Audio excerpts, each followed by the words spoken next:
Hello everyone, welcome to this video. आज की इस वीडियो में हमारा टॉपिक है ह्यूमन ब्लड। तो आज की इस वीडियो में ह्यूमन ब्लड से रिलेटेड जितने भी क्वेश्चन वनडे एग्जाम में और अदर एग्जाम में आते हैं तो उनके बारे में यहाँ पे आज चर्चा की जाएगी। तो आज हम देख सकते हैं जो हमारा टॉपिक है वो है ह्यूमन ब्लड। तो ह्यूमन ब्लड का पहले कुछ बेसिक जानकारी प्राप्त कर लेते हैं, उसके बाद फिर ह्यूमन ब्लड का कंपोजिशन देखेंगे और इसमें कौन कौन से इसके नेचर होते हैं, इसका फंक्शन क्या होता है। तो पहले हम देखते हैं इंट्रोडक्शन ऑफ ह्यूमन ब्लड। तो ह्यूमन ब्लड के इंट्रोडक्शन में देखते हैं तो पहला पॉइंट है नेचर। तो ह्यूमन ब्लड का जो नेचर होता है वह कैसा होता है, वह बेसिक होता है, अर्थात जो मनुष्य का ब्लड होता है वह क्षारीय प्रकृति का होता है, क्योंकि इसका पीएच वैल्यू जो होता है वो 7.2 से लेकर 7.5 के बीच में होता है। अर्थात यदि एग्जाम में दिया है कि ब्लड का पीएच वैल्यू 7.3 तो सही है, क्योंकि वो 7.2 से लेकर 7.5 के बीच में होता है। तो अगला पॉइंट देखते हैं, जो ह्यूमन ब्लड होता है वो है क्या, एक प्रकार का, एक प्रकार की है फ्लूइड कनेक्टिव टिश्यू। इसको हिंदी में बोल सकते हैं तरल संयोजी ऊतक। तो जो ब्लड होता है एक प्रकार का टिश्यू या ऊतक होता है, बट ये जो होता है वो तरल अवस्था में पाई जाती है, अर्थात फ्लूइड कंडीशन में। सेकेंड पॉइंट, अगला पॉइंट देखते हैं तो ह्यूमन ब्लड का वॉल्यूम। तो ब्लड का वॉल्यूम यानी कि ब्लड का आयतन एक एडल्ट और हेल्दी पर्सन में जो ब्लड का वॉल्यूम होता है वो 5 से 6 लीटर यानी 5 to 6 litre. But in case of female इसकी जो वॉल्यूम हो जाती है 4 to 5 लीटर।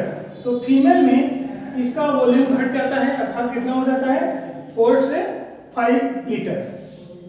अगला देख सकते हैं अकॉर्डिंग टू बॉडी वेट। अगर बॉडी वेट के अकॉर्डिंग जाएं तो ह्यूमन ब्लड का जो अमाउंट होता है वो 7% of the total body weight, यानी कि जो टोटल बॉडी वेट होगा उसका 7% जो होता है वो क्या होता है, ब्लड होता है। तो जनरली हम लोग देखते हैं जो ब्लड का कलर होता है वह कैसा होता है, रेड कलर का होता है। ब्लड रेड कलर का क्यों होता है, क्योंकि इसमें रेड कलर का पिगमेंट पाया जाता है जिसे हम लोग हीमोग्लोबिन कहते हैं। तो एक बार क्विक रिवाइज कर लेते हैं कि ह्यूमन ब्लड कैसा होता है, यह बेसिक या एल्कलाइन नेचर का होता है। इसका पीएच वैल्यू कितना होता है 7.2 से लेकर 7.5। ये कैसा ऊतक है, फ्लूइड कनेक्टिव टिश्यू या तरल संयोजी ऊतक। और फीमेल में इसका वॉल्यूम कितना होता है 4 से 5 लीटर, जबकि मेल में 5 से 6 लीटर होता है। और रेड कलर क्यों है, क्योंकि इसमें हीमोग्लोबिन डिसॉल्व होता है। तो हम आगे देखते हैं कंपोजिशन ऑफ ह्यूमन ब्लड। तो ह्यूमन ब्लड का कंपोजिशन किनसे होता है। तो अगर हम देखें तो ह्यूमन ब्लड का कंपोजिशन जो होता है वो 2 पदार्थों से होता है। इसमें से पहला पदार्थ होता है प्लाज्मा और दूसरा होता है फॉर्म एलिमेंट, या इसको हम लोग बोलते हैं कार्बसेल्स। तो ह्यूमन ब्लड का जो कंपोजिशन है वो 2 पदार्थों से होता है। पहला प्लाज्मा जो 55 से 60% होता है, यानी कि टोटल ब्लड का 55 से 60% भाग क्या कहलाता है, प्लाज्मा। और टोटल ब्लड का 40 से 45% भाग क्या कहलाता है, फॉर्म एलिमेंट, या इसको बोलते हैं कार्बसेल्स, या जिसको बोलते हैं रुधिरार्ध। अगर हम फॉर्म एलिमेंट या कार्बसेल्स को देखें तो इसको हम 3 भागों में डिवाइड कर सकते हैं, आरबीसी, डब्ल्यूबीसी एंड प्लेटलेट्स। इनमें से बहुत इंपॉर्टेंट क्वेश्चन ये आता है कि आरबीसी, डब्ल्यूबीसी और प्लेटलेट में से किसमें न्यूक्लियस प्रेजेंट होता है, किसमें न्यूक्लियस एब्सेंट होता है। तो यहाँ पे आप देख सकते हैं डब्ल्यूबीसी जो होता है वो न्यूक्लिएटेड होता है, अर्थात डब्ल्यूबीसी एक ऐसा सेल होता है जिसमें न्यूक्लियस प्रेजेंट होता है, जबकि आरबीसी और प्लेटलेट्स दोनों होते हैं नॉन न्यूक्लिएटेड, अर्थात आरबीसी में और प्लेटलेट्स में न्यूक्लियस एब्सेंट होता है, अर्थात इसमें न्यूक्लियस नहीं पाया जाता है। और आरबीसी जो होता है वो टोटल फॉर्म एलिमेंट का 41% होता है, और डब्ल्यूबीसी टोटल कार्बसेल्स का या फॉर्म एलिमेंट का 4%, और प्लेटलेट्स लेस देन 1% होता है। तो यहाँ पर एक क्वेश्चन पूछ सकता है या पूछा भी गया है आरआरबी में कि हम अगर डीएनए फिंगरप्रिंट की जांच करना चाहते हैं या डीएनए फिंगरप्रिंटिंग की जांच करना चाहते हैं तो कौन सा कार्बसेल्स यूजफुल होगा। तो उसमें से होगा यूजफुल कौन, डब्ल्यूबीसी, यानी कि डब्ल्यूबीसी से हम डीएनए फिंगरप्रिंट तैयार कर सकते हैं, लेकिन आरबीसी और प्लेटलेट्स से डीएनए फिंगरप्रिंट तैयार नहीं कर सकते। इसका रीजन क्या है, क्योंकि WBC में न्यूक्लियस पाया जाता है और न्यूक्लियस में क्या पाया जाएगा? डीएनए। तो न्यूक्लियस में डीएनए प्रेजेंट होता है, इसलिए WBC से हम डीएनए फिंगरप्रिंटिंग की जांच कर सकते हैं, लेकिन आरबीसी और प्लेटलेट से डीएनए फिंगरप्रिंटिंग की जांच नहीं कर सकते हैं। अब हम आगे देखते हैं प्लाज्मा का कुछ अदर कैरेक्टर्स। तो प्लाज्मा में देखेंगे तो प्लाज्मा का 90 से 92% जो होता है वो वाटर होता है, अर्थात प्लाज्मा का मैक्सिमम पार्ट जो होता है वो वाटर होता है। इसके अलावा 6 से 8% जो होता है वो प्रोटीन होता है, और इसमें 3 प्रकार के प्रोटीन्स होते हैं जिसका फंक्शन अभी हम आगे बता रहे हैं। ये एल्बुमिन, फाइब्रिनोजन और इम्यूनोग्लोबुलिन्स। तो 3 प्रकार के इसमें प्रोटीन पाए जाते हैं। टोटल प्रोटीन की परसेंटेज कितनी है? 6 से 8%। और यहाँ पर 1 से 2% जो होता है वो अदर सब्सटेंस होते हैं। तो प्लाज्मा के अदर सब्सटेंस क्या क्या हो सकते हैं? जैसे ग्लूकोज हो गया, यानी कि न्यूट्रिएंट्स के रूप में, हार्मोन्स हो गया, और इसके अलावा कुछ इसमें गैसियस भी पाए जाते हैं जैसे O2, CO2। तो ये सभी चीजें जो होते हैं अदर सब्सटेंस के अंतर्गत आते हैं। अगर क्वेश्चन पूछे कि हमारे ब्लड में ग्लूकोज कहाँ पर पाया जाता है, तो ब्लड में ग्लूकोज केवल और केवल प्लाज्मा में ही पाया जाता है। अब आगे देखते हैं प्लाज्मा प्रोटीन के बारे में। तो जो प्लाज्मा प्रोटीन होता है वह 3 प्रकार का होता है। वो कौन कौन से हैं? Fibrinogen, albumin and immunoglobulins. तो ब्लड प्लाज्मा में 3 प्रकार के प्रोटीन्स पाए जाते हैं, फाइब्रिनोजन, एल्बुमिन और इम्यूनोग्लोबुलिन्स। तो इसमें से ये क्वेश्चन पूछा जाता है कि फाइब्रिनोजन और एल्बुमिन का संश्लेषण कहाँ पर होता है? तो फाइब्रिनोजन और एल्बुमिन प्रोटीन का संश्लेषण जो होता है वह लीवर में होता है, जिसको हम लोग बोलते हैं यकृत। यह हमारे शरीर का सबसे बड़ा ग्लैंड है, यानी सबसे बड़ी जो ग्रंथि है वो कौन है? लीवर। तो लीवर किसका किसका संश्लेषण करता है? फाइब्रिनोजन और एल्बुमिन। नेक्स्ट पॉइंट देखते हैं, एल्बुमिन प्रोटीन का संश्लेषण कहाँ पर होता है? सॉरी, इम्यूनोग्लोबुलिन्स का। तो इम्यूनोग्लोबुलिन्स जो होता है एक प्रकार का एंटीबॉडी होता है।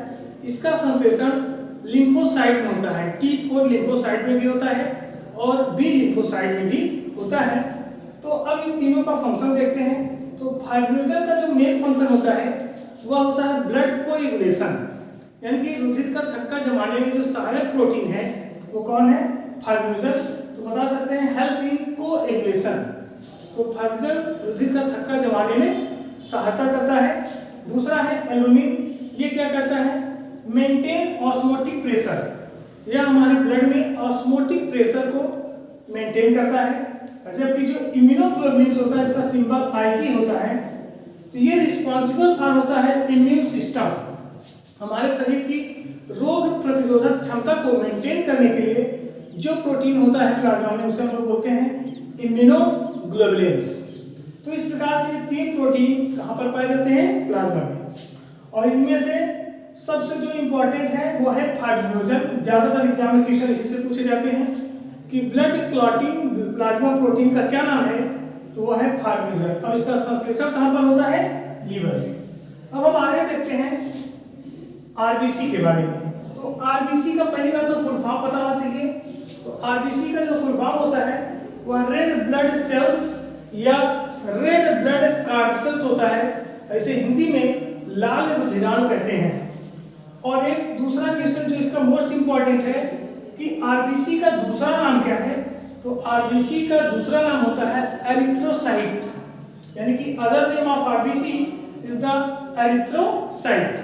तो एरिथ्रोसाइट जो है वो आरबीसी का एक दूसरा नाम है, जो बहुत बार एग्जाम में क्वेश्चन पूछा जा चुका है। अगला पॉइंट देखते हैं नंबर ऑफ आरबीसी। तो आरबीसी की संख्या कितनी होती है? तो आरबीसी की संख्या जो होती है वो 5 से लेकर 5.5 मिलियन पर mm क्यूब, यानी कि 1 मिलीमीटर क्यूब में आरबीसी की जो संख्या होती है वह 5 से लेकर 5.5 मिलियन तक होता है, अर्थात 50 से 55 लाख आरबीसी पाए जाते हैं पर mm क्यूब में। तो अगला पॉइंट देखेंगे, आरबीसी जो होता है वो नॉन न्यूक्लिएटेड होता है, अर्थात आरबीसी जब कंप्लीटली मैच्योर हो जाता है तो मैच्योर होने पर इसका न्यूक्लियस एब्सेंट हो जाता है, इसलिए इसको हम लोग बोलते हैं नॉन न्यूक्लिएटेड। तो आरबीसी जो होता है यह रेड कलर का होता है, इसका रीजन क्या है कि आरबीसी में हीमोग्लोबिन रेड पिगमेंट पाया जाता है और इसी रेड पिगमेंट के कारण ये रेड कलर का होता है और इसका मेन फंक्शन होता है transport of O2 and CO2। तो आरबीसी किसका स्थानांतरण करता है? O2 एंड CO2 का। तो यहाँ पर जो बताया गया कि हमारा जो आरबीसी होता है वो रेड कलर का क्यों होता है? क्योंकि इसमें क्या पाया जाता है? हीमोग्लोबिन। हीमोग्लोबिन को हम Hb से सिंबलाइज कर सकते हैं और हीमोग्लोबिन से रिलेटेड एक क्वेश्चन पूछा जाता है कि हीमोग्लोबिन में कौन सा मेटल पाया जाता है? तो हीमोग्लोबिन में Fe, जिसको हम लोग आयरन या लोहा कहते हैं, तो हीमोग्लोबिन में पाए जाने वाले मेटल को हम लोग आयरन कहते हैं। और हीमोग्लोबिन के अंदर एक प्रोटीन पाया जाता है जिसे हम लोग बोलते हैं ग्लोबिन प्रोटीन। तो हीमोग्लोबिन में कौन सा प्रोटीन पाया जाता है? Globin proteins. अब आगे हम लोग WBC और प्लेटलेट्स के बारे में जानकारी समझ लेते हैं। तो जो हमारा अगला टॉपिक है वो है WBC और अगला है प्लेटलेट्स। तो पहली बार WBC का फुल फॉर्म जो होता है वो व्हाइट ब्लड कार्पसेल्स या व्हाइट ब्लड सेल्स। तो इसमें से रिलेटेड जो क्वेश्चन आता है वो इसका अदर नेम। तो WBC का जो अदर नेम होता है वो है ल्यूकोसाइट। तो WBC का जो दूसरा नाम है वो क्या है? ल्यूकोसाइट। और WBC की संख्या अगर पूछेगा तो पर mm³ में इसकी संख्या होती है 6 से 8000। नॉर्मली WBC की जो संख्या होती है वो 6 से 8000 पर mm³ होता है। और WBC एक ऐसा ब्लड सेल है जिसमें न्यूक्लियस प्रेजेंट होता है, इसलिए इसे न्यूक्लिएटेड कहते हैं, अर्थात न्यूक्लियस इसमें क्या होता है? प्रेजेंट होता है। और WBC का जो मेन फंक्शन है वो क्या होता है? Responsible for immune system. यानी कि WBC में कई प्रकार के सेल्स पाए जाते हैं जैसे न्यूट्रोफिल्स, एसिडोफिल्स, मोनोसाइट, लिम्फोसाइट। तो ये सभी क्या करते हैं? हमारे इम्यून सिस्टम को मेंटेन करते हैं, अर्थात हमारे अंदर पहुंचने वाले पैथोजन या एंटीजन को डिस्ट्रॉय कर देते हैं। सो WBC is responsible for immune system maintenance. अगर हम WBC के लाइफ स्पैन के बारे में देखें, इसका जीवन काल कितना होता है? तो WBC का जो जीवन काल होता है 10 to 12 डेज, 10 से 12 दिन इसका लाइफ टाइम होता है। लेकिन कुछ WBC ऐसे होते हैं जिसकी लाइफ टाइम बहुत ज़्यादा होती है, यानी कुछ मंथ से लेकर कुछ ईयर तक हो सकती है। अगला पॉइंट हम लोग देखेंगे प्लेटलेट्स। तो प्लेटलेट्स जो होता है हमारे ब्लड का सबसे छोटा सेल्स होता है और प्लेटलेट्स का जो दूसरा नाम है वह है थ्रोम्बोसाइट। प्लेटलेट्स का अदर नेम क्या होता है? थ्रोम्बोसाइट। और प्लेटलेट्स का फॉर्मेशन होता कहाँ है? तो यह हमारे बोन मैरो के स्पेशल सेल्स जिसको बोलते हैं मेगा कैरियोसाइट सेल। तो बोन मैरो में कुछ स्पेशल सेल पाए जाते हैं जिसे हम बोलते हैं मेगा कैरियोसाइट सेल। उन्हीं मेगा कैरियोसाइट सेल से थ्रोम्बोसाइट या प्लेटलेट्स का सिंथेसिस होता है। अगर हम प्लेटलेट्स की संख्या की बात करें तो प्लेटलेट्स की जो संख्या होती है 1.5 से लेकर 3.5 लाख पर mm³। यानी कि 1 mm³ में प्लेटलेट्स की संख्या कितनी होती है? 1.5 से लेकर 3.5 लाख पर mm³, यानी कि 1.5 से 3.5 लाख। ये भी कैसा होता है? आरबीसी की तरह ये भी नॉन न्यूक्लिएटेड होता है, अर्थात इसमें भी न्यूक्लियस एब्सेंट होता है। और इसका फंक्शन क्या होता है? Coagulation of blood. जब हमें माइनर इंजरी हो जाती है या हमें कहीं कट जाता है तो जैसे ही ब्लड हवा के संपर्क में आता है तो उसमें से प्लेटलेट्स बाहर जब निकलता है वो हवा संपर्क में आएगा तो वो कोगुलेशन शुरू कर देगा, यानी कि रुधिर का थक्का जम जाएगा। अगर हमें नॉर्मली कट जाता है तो अगर माइनर इंजरी है तो 6 से 8 मिनट में ब्लड का क्लॉटिंग स्वतः ही हो जाता है बिना किसी मेडिकल ट्रीटमेंट के। तो उसके लिए कौन जिम्मेदार होता है? प्लेटलेट्स, क्योंकि प्लेटलेट्स के कारण ही ब्लड का कोगुलेशन हो जाता है। तो आज की वीडियो में इतना ही, नेक्स्ट वीडियो में देखते हैं।